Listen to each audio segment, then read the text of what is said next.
Thank you.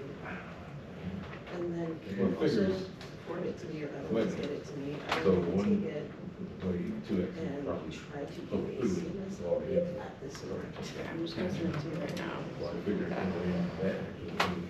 that. Lisa, Oh, I see what you're saying. we're having some technical issues. Oh, well, that's comforting. Yeah, wait, all right, pretty terrible. Is there any, where are you looking at? Yeah, just sit wherever you feel Okay. comfortable. The executive assistant, who's the host of the meeting, is not here, so we can't get into the original meeting link. So I'm thinking about entering the meeting. And so we've sent everyone a new meeting Oh, link. just to see. We can't figure out how to make it work in this room. Shortcuts. Yeah. Sounds fun. Yeah, it's pretty, not great. It's so fun. All right, Lori, did you receive the meeting? Oh, sorry. Yeah, you're no, shooting something yeah, else. no, I was no. gonna ask you to do something else. Hi, but you're good already- No, I mean, I'm already, How are you? Good, I'm already in there, so I'm trying to get the sound. Yeah, I get that. I was gonna ask you to do something else, Okay. but you're working on something right now. So Danny, once you're done with that, I'm gonna have to ask you to go in and update the Trello link, which is inside of the meeting page. Do you have the login for that? That's what I was gonna ask you. I don't, Dorian, can you do that? Not right now, He's working on something. but the actual spreadsheet I sent yesterday has a link and all of the access in there. If you're able to click on that link, the actual password is in that spreadsheet.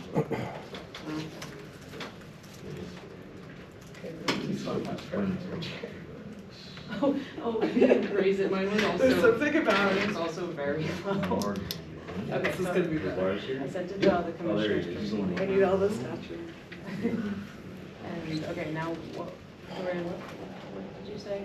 The spreadsheet I sent again yesterday, Yeah. if you scroll down somewhat, you will see the actual site that I used to be referring to. I can't spell it off the top of my head, but it's on there. It's like, Trimble? Trumba. And now my computer's like freezing because it's asking me to do too much. Trumba. And so essentially, after you find that, go ahead and click on the hyperlink. And the spreadsheet that you found the hyperlink on, it gives you the actual login.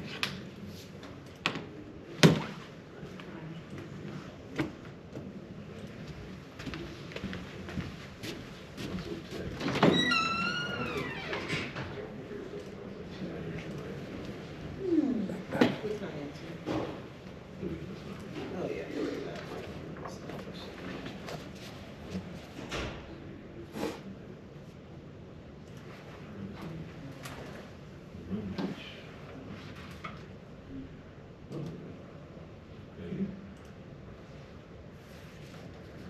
All right.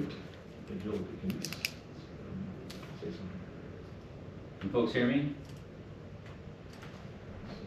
Yes, I can hear you. Oh, Perfect. Yeah. I'm in there So now. I'm All right. signing That's into that. Trumba. Did you Oh, that's sign? taken care of. All right. Oh, that's Um, taken care of.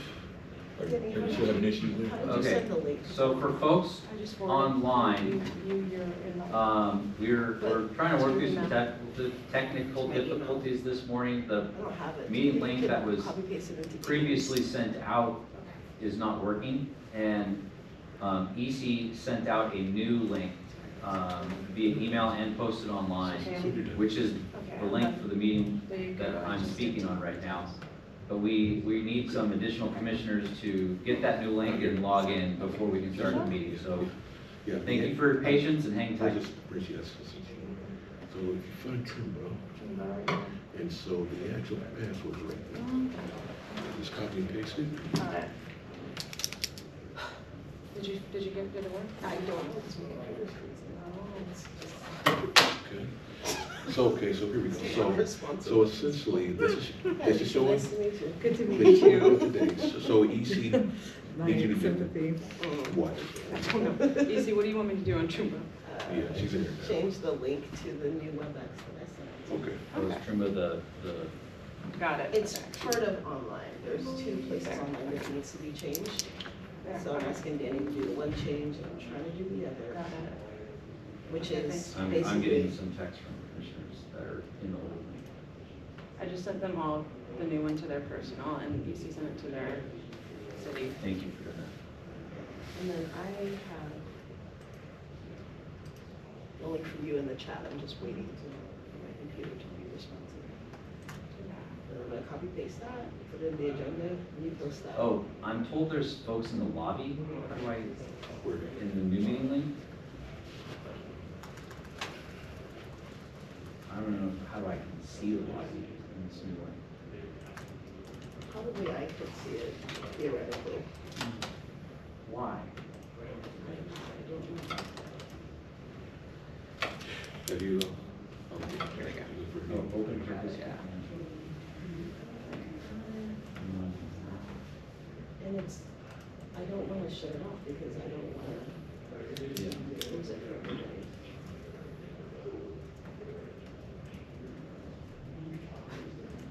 Hello, just go ahead and Yes, review it. hello.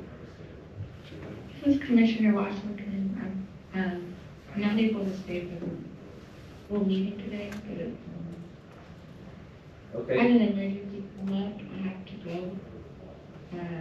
So I wasn't able to give notice, so I just wanted to let you all know. okay, thank you. How long can you stay? I can't stay, I just wanted to let you all know. Oh, do you have to leave right now? Yes. Okay, thanks for letting us know. I hope everything's okay. Thank you.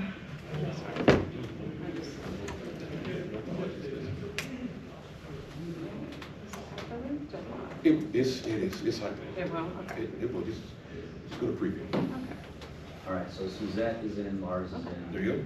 thank you. Yeah, no problem. Just go ahead. Mullins says he's Go ahead trying and to close it join. out. Raven's trying to join. That's okay. Where'd Tony go? Was he in the hall? And Joel, Yes. this is Commissioner Dickerson. I will only be able to stay for probably an hour and then I have to meet with the city. So, and, you know, we have the, Okay, we're got it. doing a lot of workday stuff, so I think that, you know, that's going to take precedence over anything else. Understood. We'll get through as quickly as we can. Thank you. Yeah, not a problem. Let's see here, did I see, what else is here? The 2010 unverified, is that Commissioner Mullins?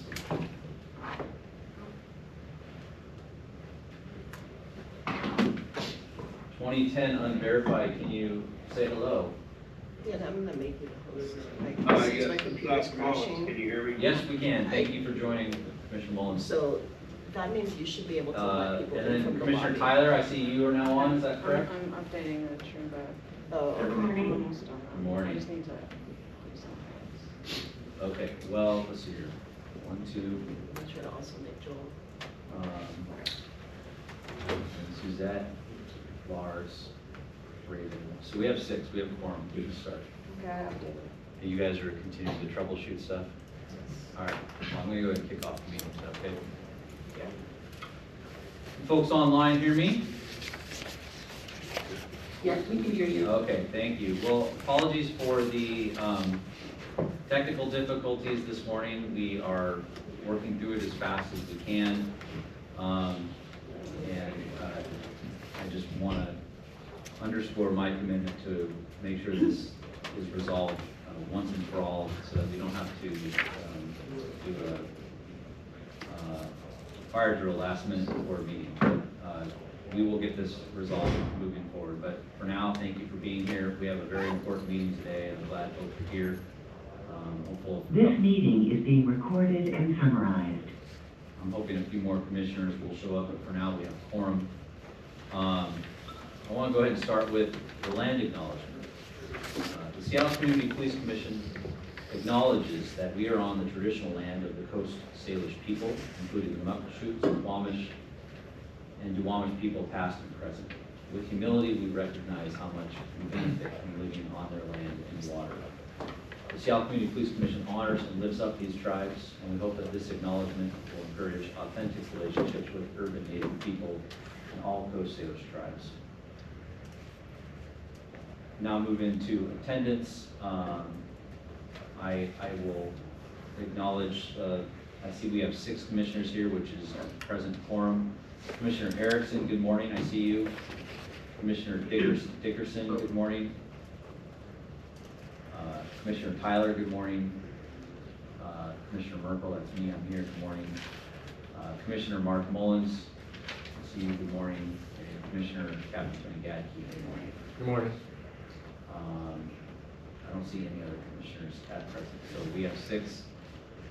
The first item, we have to, I'll entertain a motion now to approve the agenda, which was sent around as part of the meeting materials. Is there a motion to approve the agenda for today? I'll make that motion.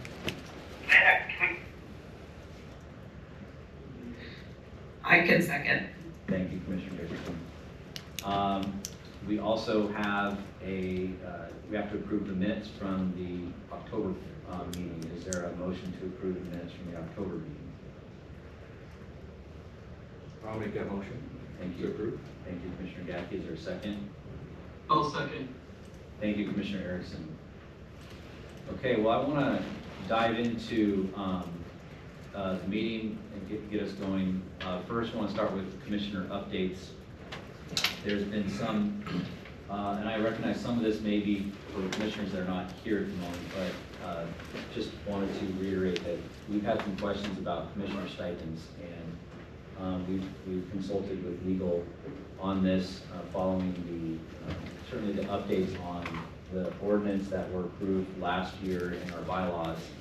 The stipends are meant to address the financial impact of participating in commission work. So the expectation and the requirement is that in order to be eligible for the stipend, there must be attendance at the public meetings and work group meetings, participation in commission work. And the staff are required to take attendance and to report attendance. And so that is the basis for eligibility for stipends. So if there are any questions about that requirement, feel free to ask me or EC. We're happy to talk with you individually if you have any questions about that or concerns. But please let us know if you want to talk about that further. We did consult with legal on this, and happy to discuss further.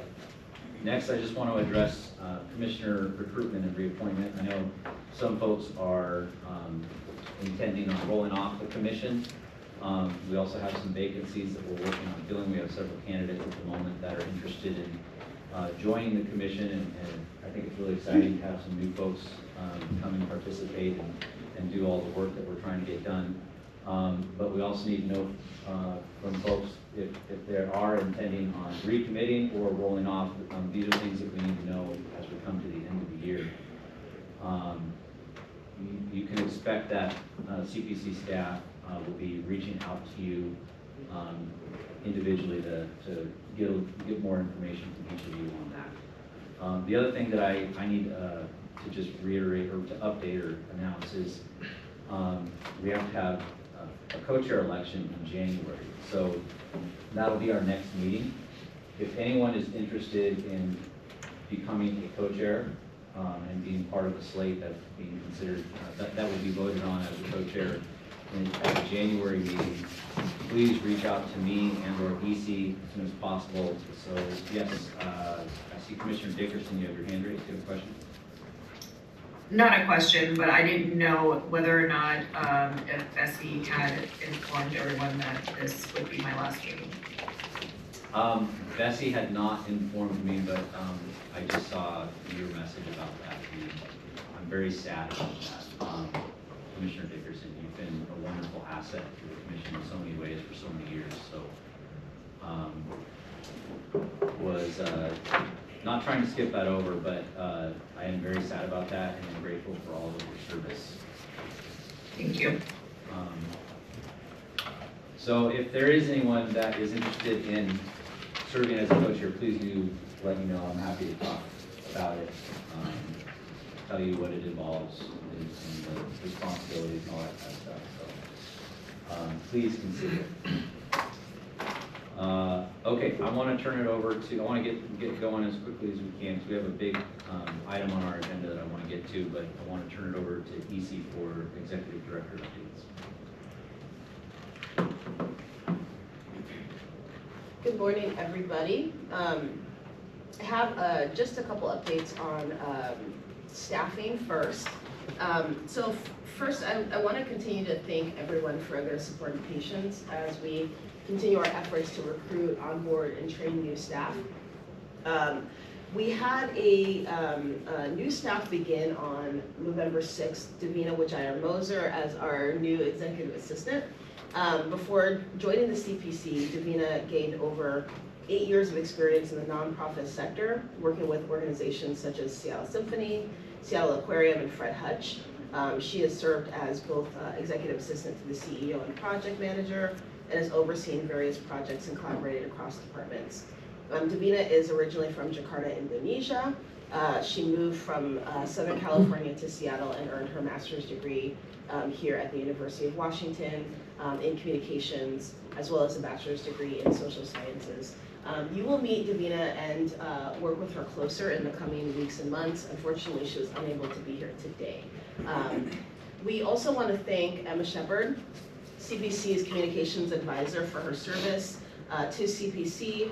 She has moved on to a new role, and we are wishing her well.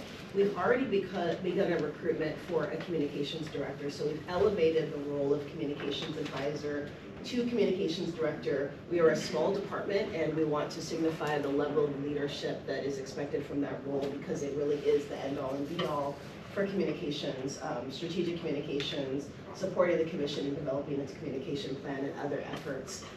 And so that recruitment is live on the streets right now. Please feel free to share it with your networks if you know of folks that would be qualified to serve well in that role.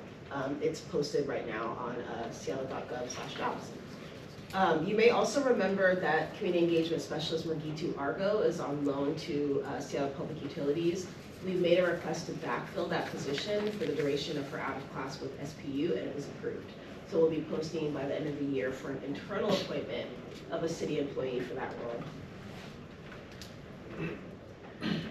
The second update is regarding the Office of Inspector General OIG work plan. The accountability ordinance requires that the OIG create an annual work plan and requires that CPC review its work plan to make recommendations. And so in October, I met with OIG staff to discuss the 2025 work plan and pass CPC recommendations. Since the commission was unable to meet in November, we've provided OIG with an update to CPC's previous recommendations. And I'll go through those really briefly here. There are 4 updates. One is a review or audit of the 911 dispatch center. OIG accepted that previous recommendation from the CPC, but was unable to move it forward due to capacity issues on the care team side. So we've reiterated that recommendation. We asked for a review of SPD's policy 5001, and that is employees will strive to be professional. OIG put that in assess status in their last work plan, and committed to an assessment of and highlight of relevant issues. We requested an update on that assessment.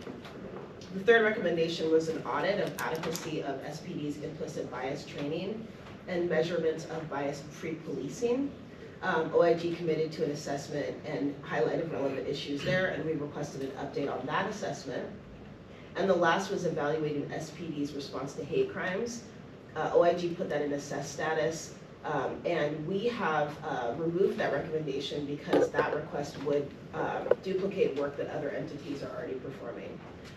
So that is a really brief recap. We are working, or continue to work with OIG, and they will provide us a response on this year's recommendations to their work plan. And that's what I got.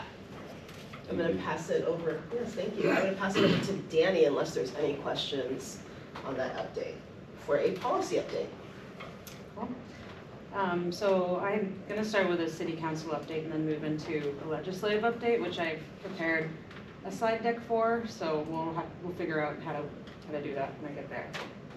So city council update. Since we last met in October, city council has primarily been focusing on passing the budget, which was finally passed on November 21st. Since then, council has had one meeting that took place yesterday where among many other things, they discussed and voted on some modifications to the city's 2025 legislative agenda, or legislative priorities, and I'll get into that in a second. Looking ahead, there is going to be a Public Safety Committee hearing on December 10th, where the committee is expected to discuss Mayor Harrell's proposed crowd management ordinance. And then the committee is expected to meet again on January 14th to continue that discussion. City Council has requested CPC input on the proposed ordinances to inform both of those hearings, and that's what we'll get into shortly.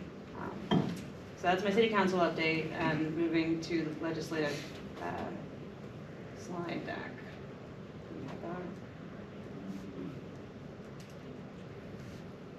Why don't you start providing that update, and I will work with my computer to put that up as soon as I can.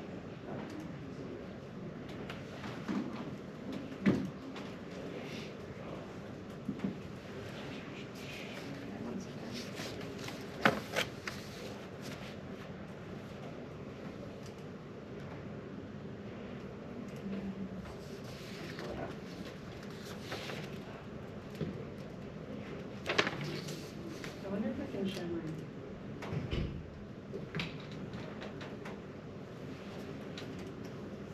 Okay, so moving into legislative updates. As I said before, yesterday City Council discussed and voted on some modifications to the city's 2025 legislative priorities. I'm not sure what the final amended version will look like. Dan Strauss mentioned that he'd like it to be shortened from 6 pages to 2. And I've included a snapshot of the public safety and behavioral health priorities as of today, or yesterday. And so I'll show those shortly. The CPC can adopt all or some or none of these to our legislative priorities. We have full autonomy, to advocate for whatever we want, independent from City Council.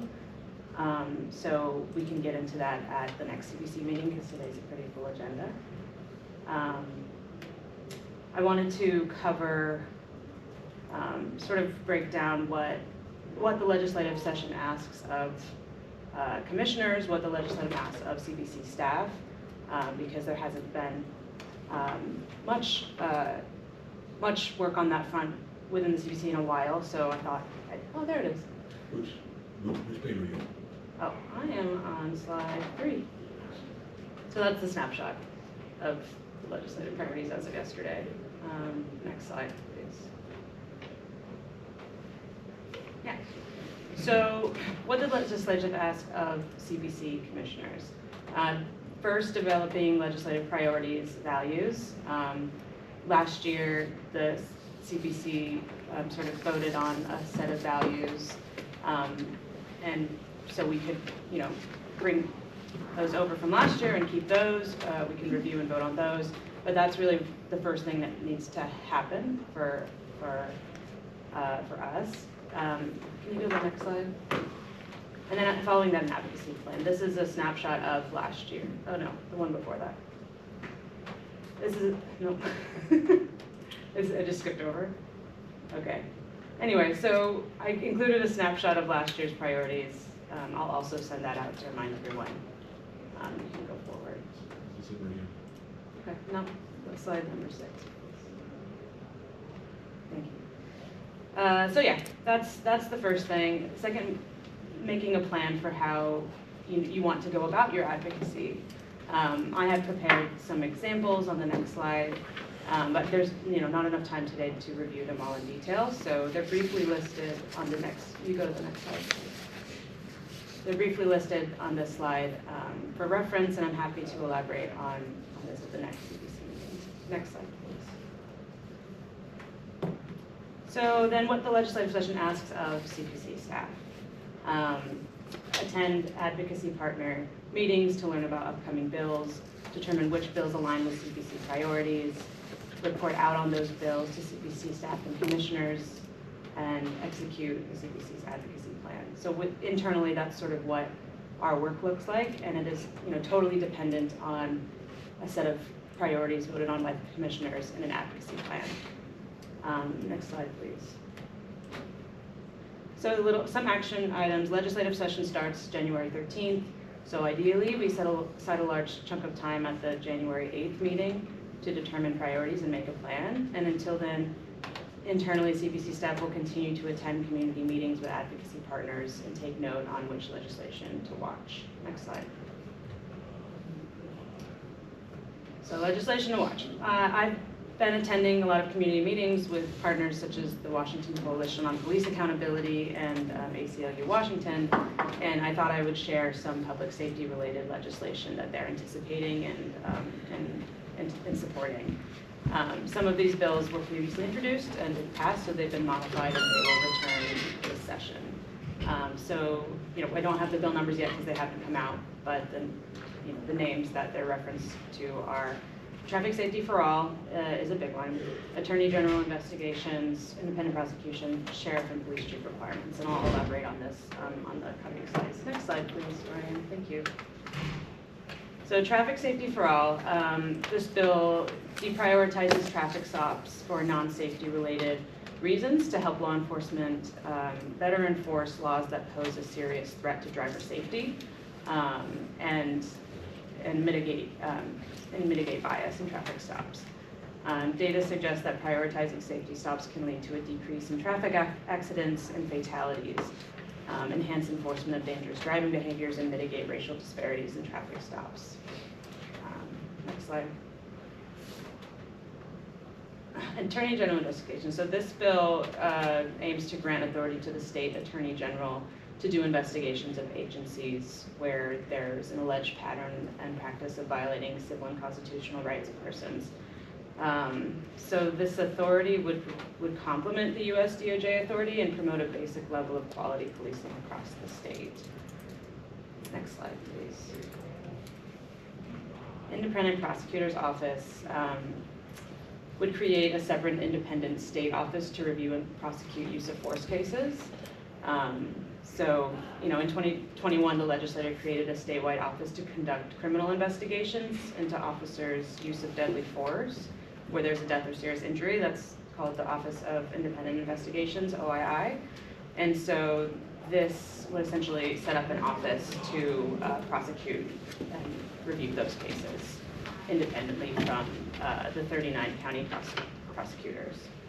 And then lastly, next slide, please. Sheriff and police eligibility, pretty straightforward. This would aim to update laws governing sheriffs, police chiefs, and marshals regarding the qualifications, accountability standards, and use of volunteers.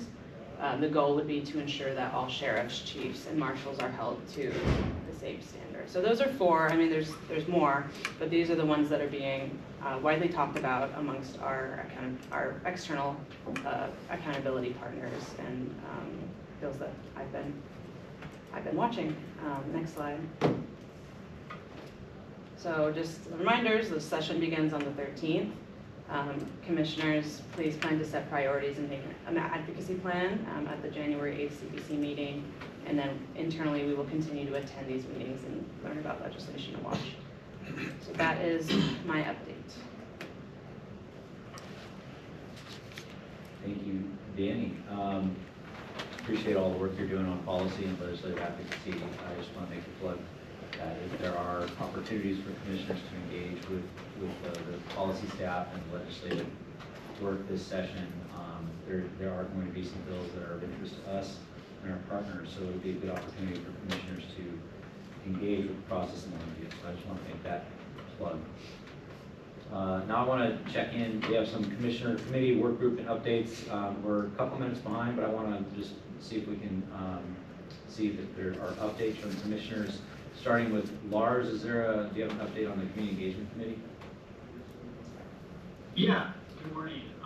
So just very quickly, I've met with Dorian and at EC, and I can't remember, well, the last meeting was me solo, but kind of outlined two tracks of work that we're looking at. One is just kind of defining what community engagement looks like and working on, classifying whether we are driving an event or whether or not we are just being, coming in and representing the commission, or if we're listening, depending on, again, kind of mapping out where some of our gaps in community engagement are right now. Again, working on some strategies to fill those gaps, whether it's, again, just going out to listen to the community, going out to educate the community about the commission and the work of the commission and the goals of the commission and our purpose. Dorian's setting an outline up on that and working a bit on that. And then to your point about recruitment and commissioners, the gap analysis that was done on that, and working, coming to you all to talk about what we can do on the community engagement side of that. We have three kind of gap areas when it comes to commissioners, demographic gaps. If it's for example, formerly incarcerated person, or people of Muslim faith, or communities that are not currently represented on the commission. The second bucket would be expertise, for example, people that work in the public health sector, family support services, or frontline service providers, people that work out in the community every day and see individuals that are having a crisis. And then geography. We currently do not have any representatives from council districts 2, 4, and 5. So some strategies on helping fill those gaps, as we're at a moment where there are some openings on the commission, and whether it's the mayor's office recommendations on filling those gaps, city council's recommendations, and our own as a commission.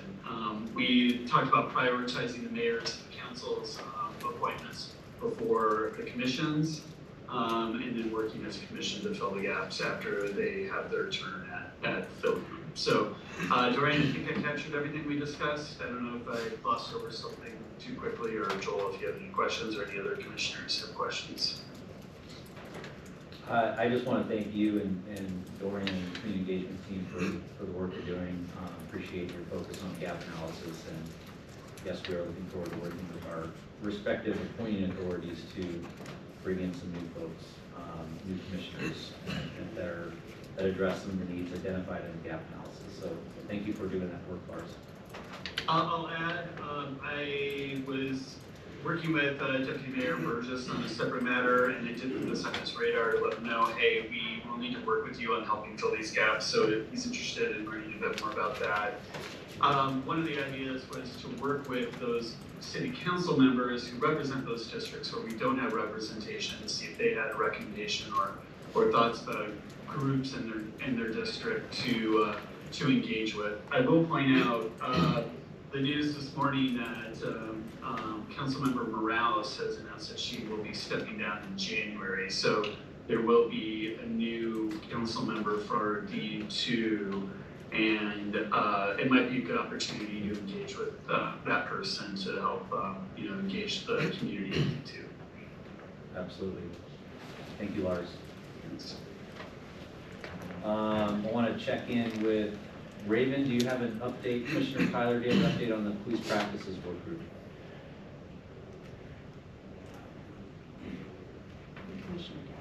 Yeah, I can. Oh, Commissioner Gacky, go ahead. Thank you. Yeah, thank you, Chair Merkel.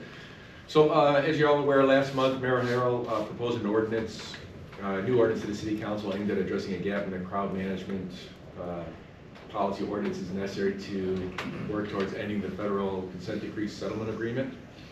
Since then, the Community Police Commission Police Practices Work Group has had 3 meetings to review and discuss the proposed ordinance in the context of Seattle's history with crowd management, which we'll have a presentation shortly that you'll hear more about. Some of the outcomes from this meeting included the development and issuance of a survey to gauge the current climate on crowd control. We've circulated this survey to our partners and constituents over the past couple of weeks, and we'll continue to collect feedback until January 6th, and then do a final report out of those survey results at the January 8th CPC meeting. We will continue to use this feedback to inform our position on Mayor Harrell's proposed crowd management ordinance. And that's all I have. Thank you, Commissioner Gagey. Okay, any questions or comments on any of those updates? Okay, well that moves us into the main part of the agenda today. I'm going to go ahead and just set it up briefly. You know, we have some guests here today to present on for the discussion at the commission level on Mayor Harrell's requested legislation on less lethal crowd management tools. We have Brian Maxey from SPD here. We also have Lisa Dugard here. I'm very excited Lisa's here. She's one of the founding members of the CPC, former co-chair, and does a lot of work in this space at Dignity Purpose Action. Was both Brian Maxey and Lisa Dugard were involved in the police practices work group meetings discussing some of these issues. And as Commissioner Gadke said, a survey was developed with commissioners, community engagement, and policy staff, and was shared with the community via our partners and networks. Information from that survey continues to roll in and will be part of the CPC's formal feedback to the City Council on this proposed legislation. Just as a kind of structural matter, you know, one of the core functions of the CPC as outlined in not only the MOU that created the CPC out of the consent decree settlement, but the city ordinance is for the CPC and the community to provide feedback to city policymakers on policing policy. And crowd management is one of those core policies that impact the community that the CPC has a very important role in, not only right now, but historically has played a very influential role, and I know Lisa Dugard is going to talk a little bit about that today. But as I think was mentioned by Danny earlier, City Council is going to have a hearing, I believe, December 10th, and then again on January 14th on this particular legislation. And the CPC intends on providing feedback to the council as requested and as mandated through our authorizing statute. So from there, I'd like to, I guess, start the discussion by turning it over to Mr. Maxey, and then from there we'll hear from the Police Practices Work Group, and then from Lisa Dugard. So, Mr. Maxey, go ahead. Thank you, Chair Merkel. Thank you all for having us here to hopefully have a pretty robust discussion on the proposed ordinance and also answer any questions. There's a few things that I think we are hoping to do today. One is to talk about the ordinance and why it's so important to the department at this juncture in time. Spend a little bit of time on where we are with legislation around crowd management in the city of Seattle. And then we also have a show and tell section. We have Assistant Chief Underwood as well as Lieutenant Matt Hendry from our SWAT team outside. Before I bring them in, I just wanted to do sort of a level set on what our intent here is, because this is something we haven't done before. We have not brought less lethal weapons into a CPC meeting to show them and hopefully demystify them. We've issued an invitation and an offer to Executive Director Ame to have commissioners come down to the range, as well as we've extended that same invitation to central staff and OIG to go down and actually see these things live. And again, the point is to demystify them, and so you know what exactly we're talking about. And my caveat on that is, we euphemistically call these less lethal tools.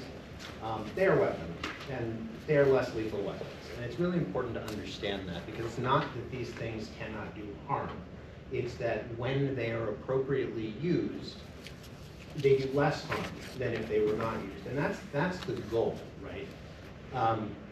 And I'm not also here to go into a long debate about 2020 and who did what and what the, I'm happy to answer questions around that, but I'm not here to try to justify or clean up or ignore the past. But what I do want to say is 2020 was a unique and complex circumstance that was hard for our community, it was hard for our department, it was very hard for our city. And SPD did not act alone. We were ordered to take certain actions, which we did, with certain outcomes. And that is, in my mind, owned by the city as a whole. And I think that's why it's important that the city as a whole is grappling with these issues, what our values are, how we want to facilitate and support free speech, and what role we want our police department to play in crowd management situations. And I'm trying to lay that groundwork because as we focus on the tools, which essentially is a major part of the proposed ordinance, I don't want to just focus on, these are the tools we use to manage crowds. There's so much more that goes into this, and if you look at our policy, we have 6 phases in what we call our CMIC, which is our crowd management intervention and control strategies. And from phases 1 through 4, we are really taking no action. We are simply facilitating, helping, trying to keep people safe, supporting free speech, supporting whatever demonstration and expression our community wants to have. It's when we get into the unlawful areas that we have some responsibility to, again, keep people safe, protect people, protect businesses that are being subjected to substantial property damage. And that's when we get involved with the tools. So while the focus of this is going to be on the tools, for us it's the least important. It's all of those phases of dialogue, of de-escalation, of talking with the community, finding out what their intent is, and doing our best to facilitate. All of that precedes any use of the tool. So why is this ordinance happening right now? As we sit here today, there is no ordinance in the city of Seattle that restricts SPD's use of less lethal tools in crowd management. There's a lot of paper out there. There were competing prior ordinances. Neither of them are in effect or have any impact on what SPD is doing. So we're going from a status quo of nothing to something that I think helps to capture the values of the city, gives clear guidance that SPD shall maintain those values and where the city wants to draw certain lines. Importantly, the current proposed ordinance focuses on controlling the use of tools in crowd management as well as overall approaches to crowd management, as opposed to prior ordinances which attempted to ban certain tools. This focuses on use, which we think is the appropriate perspective for the city to bring to us. Clearly, we live in a world of accountability. We're sitting here in the Community Police Commission. We have the Office of the Inspector General that audits our use of these tools every year and audits our use of force. We also have an Office of Police Accountability, so when things are out of policy and when things do go wrong, those issues are caught on the back end and remedial action is taken, either in the form of recommending policy changes or in terms of discipline when appropriate. We also have our internal use of force review boards that focus both on individual officers' decisions to use force, as well as the systemic look at every crowd management event where force was utilized. So we scrutinize this stuff, and we are trying to get to the best place we can, where we can facilitate respect for speech and at the same time be able to ensure public safety. And it's dynamic, it's complex, it's not always perfect. And what we've seen is that our policies that we had in 2019 that were heralded as best practices